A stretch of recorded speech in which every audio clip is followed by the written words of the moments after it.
So I got this 1987 golf cart.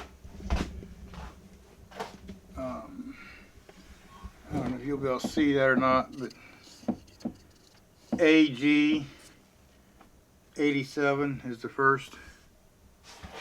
And we started hearing a little bit of a clunky noise, and it started being like when you go to take off, it was slam real big. So I come back here to the driven clutch, and that shaft in the middle there was all rusted and dry and stuff. And I thought maybe this was having a hard time sliding across it than what it looked like and stuff. So I sprayed a little bit of lubricant on there and had this thing up with the wheels off the ground, and I ran it a few times and it all seemed to free up. So when you took it for a drive, it started climbing the hill real good, and it would take off better and stuff. And I thought, well, you know, at some point probably just take that off and clean that clutch up. Then we get to the next day, and I go to push this out of the garage. Everything was in neutral, and it felt like the brake was on.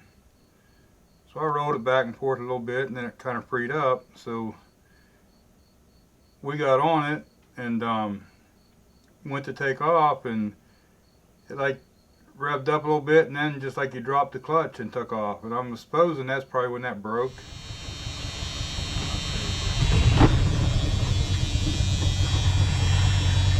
Here's that clutch. And you see the ear on this one. See there, it's missing. So I was thinking maybe the sheave was loose, but it don't feel like it. I don't have it off yet either. I took the bolt out and it doesn't want to slide off, so I'm soaking it in some crow oil, and if it don't come off, then the clutch ain't no good now. So I can move that some, but I think this clutch might be my issue that caused the other clutch to break. I'm not a golf cart mechanic, so I'm just kind of guessing here. I'm going to start this up and rev it up a little bit. It makes a clunking noise, and I'm sure it's coming from that clutch. It's not the engine. And if you watch, it doesn't go real smooth, which I would presume it should.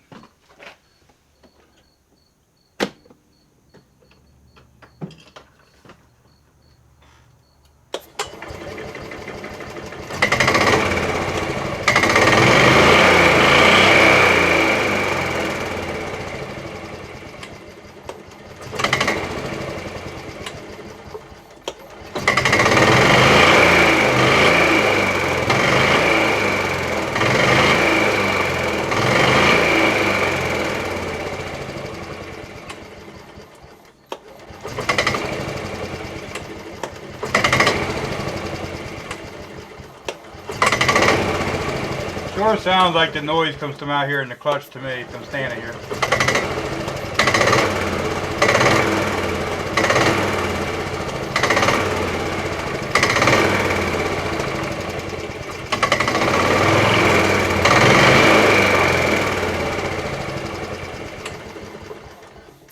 It kind of isn't as smooth as I think it should be. So is that the clutch that broke my other clutch?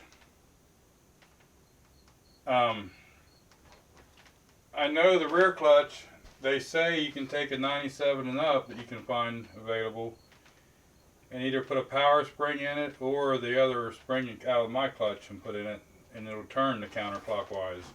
If you notice, this turns counterclockwise in the PTO side.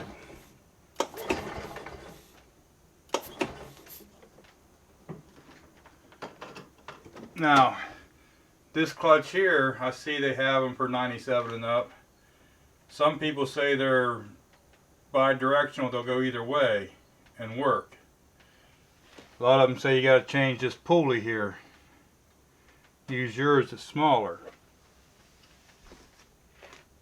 I'm thinking I could take this one off, if I can get it off, and maybe take it apart and see what's in there and clean it, or if it's wore out, it's wore out. The clutch in the back, I think maybe I broke it because I didn't address this clutch soon enough. That clutch still says club car on it, so I'm assuming that's the original clutch on it. Well, this golf cart's been here in the family about 18 years, I'd say. It doesn't get driven much, especially here lately. Last several years it's sat more than driven. I wonder if that has something to do with them clutches, you know, sitting around rusting up and corroding up. But the reason I got it out, because my dog will be 20 next month here in October, and with this bench seat it's a lot easier to take him for a ride than it is on the tractor anymore. But we gotta figure out what's going on here. So what do you guys think? Before I put a clutch in a driven clutch on, do you think this is something I need to address? Is this what broke my other clutch?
Take your tractor tomorrow.